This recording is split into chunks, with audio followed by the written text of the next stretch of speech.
कहानी की शुरुआत होती है एक ग्रुप एक्सप्लोरर्स से, जिनकी लीडर है सोफिया, और वो सब पैसिफिक ओशन में मौजूद है। सोफिया एक बहुत ही बड़ी फीमेल शार्क लिलीज को तलाश कर रही हैं। अचानक उनके सिस्टम पर एक अलर्ट आता है कि वो शार्क उनके बहुत करीब आ चुकी है। सोफिया तुरंत सभी डाइवर्स को ऑर्डर देती है, नीचे उतरो और शार्क को पीछे से कवर करो। जिसके बाद कुछ डाइवर्स समुद्र में छलांग लगा देते हैं, जिनमें सोफिया का हस्बैंड क्रिस भी शामिल होता है। थोड़ी देर की तलाश के बाद वो एक छोटे मरे हुए व्हेल मछली को देखते हैं, लेकिन किसी को समझ नहीं आ रहा कि वो मरी कैसे। क्रिस उसके करीब जाता है और देखता है कि उसके जिस्म पर शार्क के काटने के निशान हैं। तभी अचानक बहुत सारी फीमेल शार्क्स निकल आती हैं और पता चलता है कि वो सब लिलिस की बेटियां हैं। तभी लिलिस खुद सामने आ जाती है और सब उसे देखकर हैरान रह जाते हैं, क्योंकि उसका साइज पिछली बार के मुकाबले में डबल हो चुका होता है। 2 महीने पहले जब वो सब लिलिस को देखने आए थे, तब उसका साइज 3 मीटर था। अब लिलिस सिर्फ 2 महीने में 7 मीटर लंबी हो चुकी है। सोफिया क्रिस से कहती है कि जल्दी से उसका सैंपल लो, ताकि हम उसके तेजी से बढ़ने का राज जान सकें। क्रिस हिम्मत करके उसके करीब जाता है सैंपल लेने, लेकिन लिलिस तुरंत उस पर हमला कर देती है। उसी वक्त क्रिस और सोफिया के बीच कनेक्शन कट जाता है। सोफिया बहुत परेशान हो जाती है और खुद समुद्र में उतर जाती है ताकि अपने हस्बैंड को ढूंढ सके। वो जैसे ही नीचे जाती है, उसे क्रिस का कटा हुआ बाजू मिलता है और वहां और किसी डाइवर का कोई नामो निशान नहीं होता। वो समझ जाती है कि वो सब शार्क की खुराक बन चुके हैं, मगर वो हिम्मत नहीं हारती और फैसला करती है कि किसी तरह उस शार्क से सैंपल लेकर ही रहेगी। वो लिलिस के करीब पहुंचती है और सैंपल लेने की कोशिश करती है, लेकिन शार्क उस पर भी हमला कर देती है। सोफिया खुशकिस्मती से एक जाल में फंस जाती है, लेकिन शार्क जाल को खींचती हुई समुद्र की गहराइयों में ले जाती है। किसी तरह से वो जाल से निकलने में कामयाब हो जाती है और खुद को बचा लेती है। फिर 3 साल बीत जाते हैं और हम पहुंचते हैं पेरिस, जहां 2 नौजवान लड़के 3 नदी में मछलियां पकड़ रहे होते हैं। लेकिन अचानक उनके जाल में एक बम आ जाता है। ये देखकर वो दोनों लड़के पुलिस को इस बम की खबर देते हैं। बम की खबर सुनकर रिपोर्टर्स भी वहां आ जाते हैं। तभी पुलिस आकर लोगों को समझाती है कि वर्ल्ड वॉर 2 के दौरान यहाँ शेल्स और मिसाइल्स रखी गई थी, इसलिए डरने की कोई जरूरत नहीं है। यहाँ अक्सर बम मिलते रहते हैं और जब तक हम यहाँ हैं कुछ नहीं होगा। लोगों को यकीन दिलाया जाता है कि नदी सुरक्षित है। फिर हम पहुंचते हैं व्हेल कंजर्वेशन सेंटर, जहां हमें सोफिया दिखाई देती है। अब सोफिया ने शार्क पर रिसर्च करना बंद कर दिया है और अब वो बच्चों को मछलियों के बारे में जानकारी देती है। लेक्चर के दौरान उसे महसूस होता है कि कुछ लड़के उसका मजाक उड़ा रहे हैं। वो कह रहे होते हैं, कहाँ है वो सैंपल जो तुम्हारे हस्बैंड ने लाया था? क्या वो शार्क उसे मारकर सिर्फ सैंपल ही छोड़ गई? सोफिया बहुत दुखी हो जाती है और लेक्चर छोड़कर बाहर निकल जाती है। तभी एक लड़की नोरा उसे रोकती है और कहती है, मैं तुम्हारी सबसे बड़ी फैन हूँ। मैं तुम्हारे सारे रिसर्चेस को फॉलो करती हूँ, खासकर शार्क वाले। सोफिया कहती है, मैंने वो सब रिसर्च उसी दिन छोड़ दिए थे जब मेरे हस्बैंड की मौत हुई। उन दिनों की याद मत दिलाओ, मुझे तकलीफ होती है। वो जाने लगती है, लेकिन नोरा कहती है, मैंने पता लगाया है कि तुमने लिलीज के शरीर में एक ट्रैकर डिवाइस लगाई थी। सोफिया हैरान रह जाती है। इसके बाद नोरा उसे अपनी ऑर्गेनाइजेशन ले जाती है ताकि डिटेल में बात कर सके। हमें पता चलता है कि नोरा ने समुद्री जीवों को बचाने के लिए एक ऑर्गेनाइजेशन बनाई है। वो समुद्र में रहने वाले जानवरों से बेहद प्यार करती है। नोरा सोफिया को बताती है कि उसने पिछले 3 साल से लिलीज की मॉनिटरिंग की है और कहती है, सोफिया तुम्हें ये पता नहीं होगा कि लिली सब सीन नदी में है। सोफिया हैरान रह जाती है और कहती है, ये नामुमकिन है क्योंकि शार्क फ्रेश वाटर में जिंदा नहीं रह सकती। नोरा बताती है कि क्लाइमेट चेंज और पॉल्यूशन ने लिलीज की नेचर को बदल दिया है और अब वो इस माहौल में भी जीने के काबिल हो गई है। हमारे ग्रुप की कोशिश है कि उसे वापस समुद्र में भेज दें, वरना वो किसी भी वक्त मर सकती है। नोरा कहती है, मैं आज रात डाइव करने वाली हूँ, तुम भी साथ चलो सोफिया। हम दोनों शार्क को देखते हैं और उसे उसके घर वापस ले जाते हैं। सोफिया कहती है, क्या डाइव? तुम्हें क्या लगता है ये इतना आसान है? ये बहुत ज्यादा रिस्की है। ऐसा करने से तुम्हारी जान जा सकती है। ये कोई आम सी मछली नहीं, ये दुनिया की सबसे खतरनाक शार्क है। सोफिया वहां से निकलकर अपने घर पहुंचती है। घर जाकर वो अपने हस्बैंड के आखिरी मिशन की वीडियोस देखती है और वो रो पड़ती है, क्योंकि उसी ने अपनी टीम से कहा था कि वो इस मिशन में उनके साथ है। वो गिल्टी फील कर रही होती है क्योंकि वो सब उसकी वजह से मारे गए। दूसरी तरफ हम देखते हैं कि नोरा अपनी दोस्त बिन के साथ सीन नदी में एक बोट पर होती है। नोरा कहती है, क्या तू मेरे साथ नहीं उतरेगी? बिन पानी में उतरने से इनकार कर देती है और कहती है, तू जा, मैं यहाँ तेरा ध्यान रखती हूँ। नोरा अकेले ही पानी में उतरती है और लिलीज को हर जगह ढूंढती है। दूसरी ओर सोफिया सिस्टम में लिलीज की मूवमेंट्स ट्रैक कर रही होती है। वो देखती है कि शार्क नोरा की तरफ बढ़ रही है, जिसके बाद वो पुलिस को कॉल करती है और बताती है कि नोरा अकेले रिवर के पानी में शार्क को ढूंढने गई है। नोरा अब भी शार्क को तलाश रही होती है। फिर वो एक कार के करीब जाती है जिस पर शार्क के अटैक के निशान होते हैं। उसी वक्त उसे पुलिस के सायरन की आवाज आती है तो वो समझ जाती है कि पुलिस नदी तक पहुंच गई है। वो फौरन पानी से बाहर आती है और भागने की कोशिश करती है, मगर पुलिस उसे पकड़ लेती है क्योंकि इस रिवर में डाइविंग मना है। सोफिया भी उसी वक्त वहां पहुंच जाती है और नोरा को पुलिस के हाथों गिरफ्तार होते हुए देखती है, मगर वो कुछ नहीं कर सकती। पूरी रात वो नदी के पास खड़ी रहती है लिलीज की मूवमेंट्स को ट्रैक करने के लिए। अगले दिन नोरा अब भी पुलिस स्टेशन में होती है क्योंकि वो कुछ भी बोलने को तैयार नहीं होती कि वो नदी में क्यों गई थी। वो सिर्फ कहती है, बस यार मैं तो नहाने गई थी। इंस्पेक्टर का नाम आदिल होता है। वो कहता है, तुम यहाँ से बाहर तभी निकलोगी जब सच बोलोगी। नहाने की कहानी छोड़ो, हमें बेवकूफ समझा है क्या? नोरा कहती है, सुनो भाई, मैं शार्क ढूंढने गई थी। आदिल हंसता है, क्या तू मेरे साथ मजाक कर रही है? नदी में शार्क? ये तो जहरीला पानी है। और फिर वो यहाँ आई कहाँ से? तुमने मुझे बेवकूफ समझा है? नोरा कहती है, मेरा यकीन करो, मैं पानी में शार्क को ढूंढने गई थी। लेकिन अफसर मानने को तैयार नहीं था। दूसरी तरफ सोफिया अब भी उसी जगह पर मौजूद होती है जहां कल रात थी। शार्क की मूवमेंट्स को देख रही होती है और वो काफी नर्वस और डरी हुई होती है क्योंकि शार्क उसके बहुत करीब होती है। तभी उसे पुलिस स्टेशन से कॉल आती है और उसे अपने ऑफिस बुलाया जाता है। वहां जाकर उसे पता चलता है कि ये कॉल नोरा की रिक्वेस्ट पर की गई थी ताकि वो ये प्रूव कर सके कि शार्क वाकई नदी में है। तभी पुलिस को एक लाश मिलती है नदी के किनारे से। सोफिया लाश की हालत देखकर डर जाती है क्योंकि लाश का आधा हिस्सा गायब था, जैसे उसे किसी बड़े जानवर ने काटा हो। सोफिया कहती है, ये काम तो शार्क का ही लगता है। फिर वो पुलिस स्टेशन जाती है और एक लेडी इन्वेस्टिगेटर को सारी जानकारी देती है जो वो लिलीज के बारे में जानती थी। वो ये भी बताती है कि ये शार्क बहुत खतरनाक है, जैसा कि तुम लोग समझ रहे हो वैसी नहीं। इसका साइज बहुत तेजी से बढ़ रहा है और हमें एक एक्सपर्ट टीम चाहिए ताकि हम शार्क को उसके असली समुंदर में वापस ले जा सकें, वरना अगर ये नदी में रही तो किसी भी वक्त मर सकती है। लेकिन वही नोरा को लगता है कि सोफिया और ऑफिसर शार्क को मारने वाले हैं, इसलिए अब नोरा शार्क को बचाने के काम पर लग जाती है और ऑफिसर सोफिया और अदिल को ऑर्डर देती है कि शार्क को सेफ तरीके से समुद्र में पहुंचाया जाए। फिर सोफिया डाइवर्स की टीम के साथ सीन नदी पहुंचती है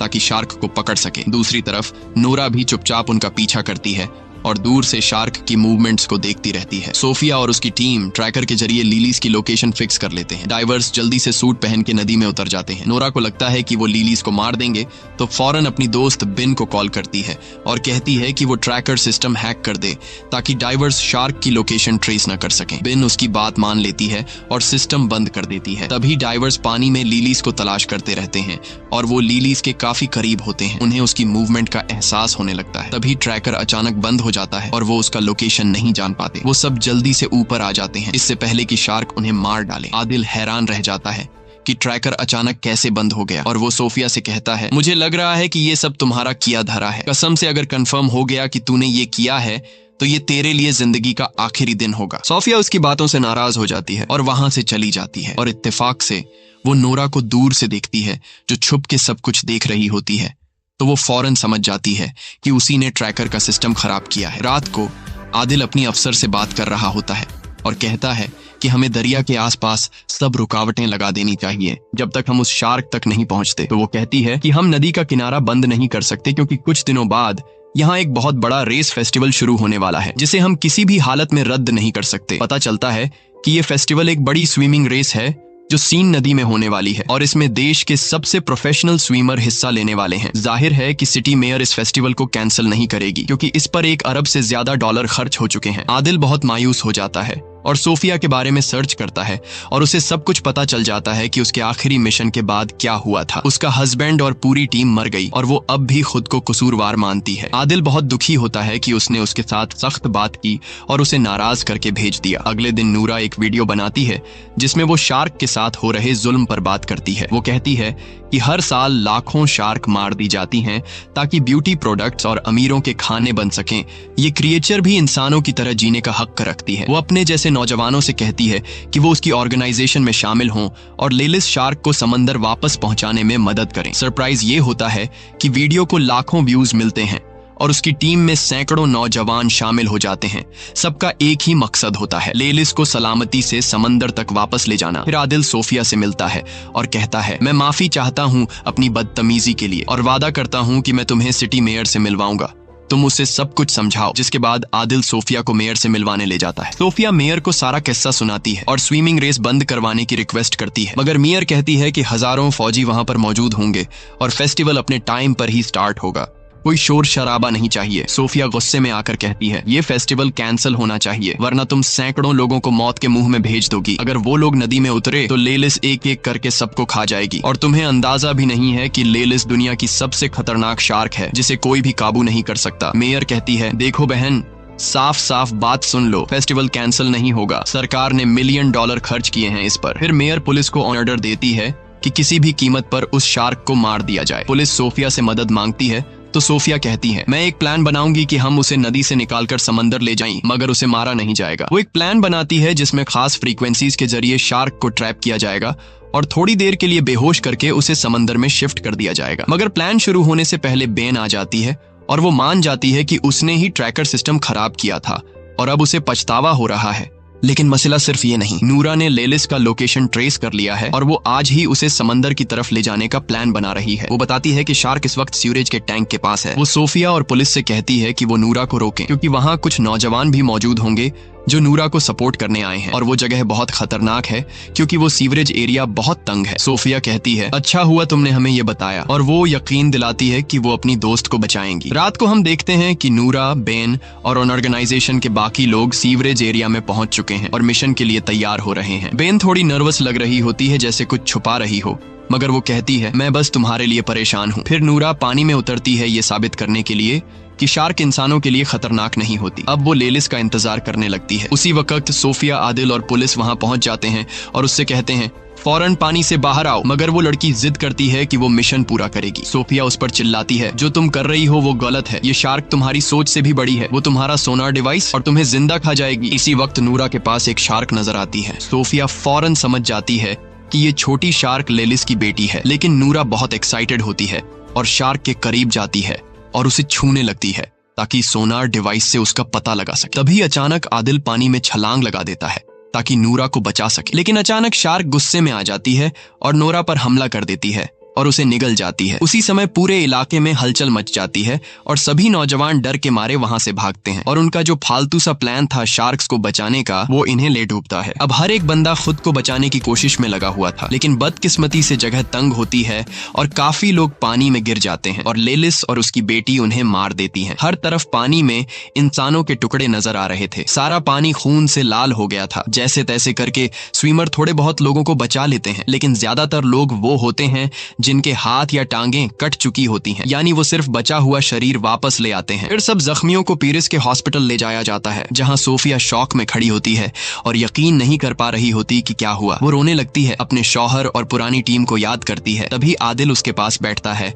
और उसे तसल्ली देता है। कुछ देर बाद आदिल और सोफिया को सीवरेज एरिया में बुलाया जाता है। जब वो वहां पहुंचते हैं तो लेलिस की बेटी की लाश मिलती है। उसे लैब ले जाया जाता है ताकि सोफिया उस पर रिसर्च करे, शायद कोई क्लू मिल जाए। उसी समय सोफिया को पता चलता है कि ये शार्क सिर्फ 2 महीने की है और वो प्रेग्नेंट भी है, और सोफिया को लेलिस की बढ़ती हुई ग्रोथ का भी पता चल जाता है। हैरान करने वाली बात ये होती है कि ये फीमेल शार्क बिना किसी मेल शार्क के कोलैब किए बच्चे पैदा कर सकती है, यानी बिना नर के खुद ब खुद बच्चे देना। सोफिया समझ जाती है कि ये शार्क बहुत बड़ी आफत है, क्योंकि लेलिस की तादाद कुछ महीनों में बहुत ज्यादा बढ़ जाएगी और ये इंसानों के लिए बहुत बड़ा खतरा बन सकता है। इसीलिए लेलिस और उसकी सारी नस्ल को खत्म करना बहुत जरूरी है, वरना वो इंसानों को खत्म कर देगी। अगले दिन सोफिया और उसकी टीम मेयर के ऑफिस पहुंचती है और उसे सारी नई जानकारी देती है। मेयर बहुत नाराज होती है क्योंकि मिशन नाकाम हो चुका होता है और स्विमिंग फेस्टिवल स्टार्ट होने में सिर्फ कुछ ही घंटे बाकी होते हैं। वो कहती है कि किसी भी तरह इस शार्क को मारो। सोफिया उस पर गुस्सा करती है और कहती है, तुम्हारे लिए पैसे ज्यादा अहम हैं या लोगों की जानें? मेयर गुस्से में कहती है, बाहर निकलो यहाँ से। और फिर वो फैसला करती है कि शार्क को मारने की जिम्मेदारी अब फौज को दी जाएगी। फिर सोफिया और आदिल कैफे में बैठे बात कर रहे होते हैं। सोफिया कहती है,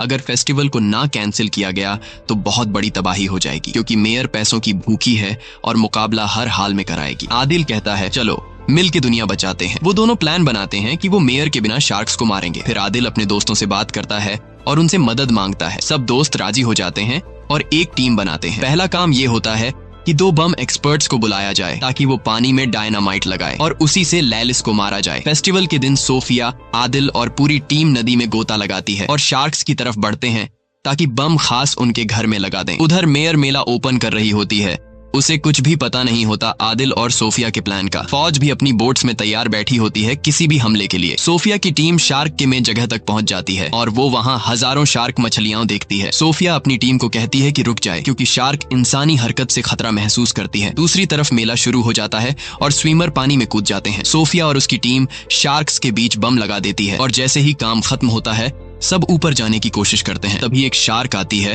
और टीम के 2 बंदों को मार देती है। सोफिया आदिल को खींचती है ताकि जल्दी निकल सकें, लेकिन बम जल्दी फट जाते हैं। धमाका होता है और टीम के बाकी लोग ऊपर उनका इंतजार कर रहे होते हैं। सोफिया आदिल को ऊपर ले आती है। टीम उसे बोट में डाल देती है क्योंकि वो जख्मी होता है। तब सोफिया फैसला करती है कि वो अकेले नीचे जाएगी ताकि यकीन कर ले कि लेलिस मर चुकी है या नहीं। लेकिन जब वो वापस आती है तो पता चलता है कि लेलिस अभी भी जिंदा है। फिर अचानक लेलिस कश्ती पर हमला करती है, टीम को गिरा देती है और पूरी टीम को मार देती है। लेकिन खुशकिस्मती से आदिल और सोफिया बच जाते हैं और ऊपर आ जाते हैं। तब वो देखते हैं कि शार्क तैराकों की तरफ बढ़ रही है, तो वो दोनों पानी में वापस कूद जाते हैं ताकि उसे रोक सकें। लेकिन तब तक बहुत देर हो चुकी होती है। शार्क पहले ही तैराकों तक पहुंच चुकी होती हैं और एक एक करके सबको मारने लगती हैं। एक ही झटके में नदी का पानी लाल हो जाता है। हर तरफ इंसानों के टुकड़े तैर रहे होते हैं। पूरा इलाका चीख पुकार और अफरा तफरी से भर जाता है। तभी फौज पहुंचती है और लेलिस पर गोलियां चलाती है, लेकिन उन गोलियों का उस पर कोई असर नहीं होता। सबसे बड़ा खतरा ये होता है कि नदी के नीचे कई बम पहले से लगे होते हैं। अगर कोई गोली उन पर लग गई तो पूरा शहर उड़ जाएगा। और फिर वही होता है, एक गोली बम से टकरा जाती है और जोरदार धमाका होता है। पूरा शहर तबाह हो जाता है। धमाके की वजह से एक भयानक सुनामी आती है जो पूरे शहर को बहा ले जाती है। कई लोग डूबकर मर जाते हैं, जिनमें सोफिया और आदिल भी होते हैं। सोफिया पानी की सतह पर आती है और बेहोश आदिल को देखकर किसी सुरक्षित जगह ले जाती है। दोनों एक लोहे के बड़े टुकड़े पर चढ़ जाते हैं। कुछ देर बाद आदिल को होश आता है और वो पूछता है, हम कामयाब हो गए? शार्क मर गई ना? सोफिया उसकी तरफ देखती है। उसकी आंखों में आंसू होते हैं, लेकिन वो कुछ नहीं बोलती। आदिल चारों तरफ देखता है और सदमे में चला जाता है। पूरा पेरिस शहर डूब चुका होता है और हर तरफ शार्क मछलियां तैर रही होती हैं।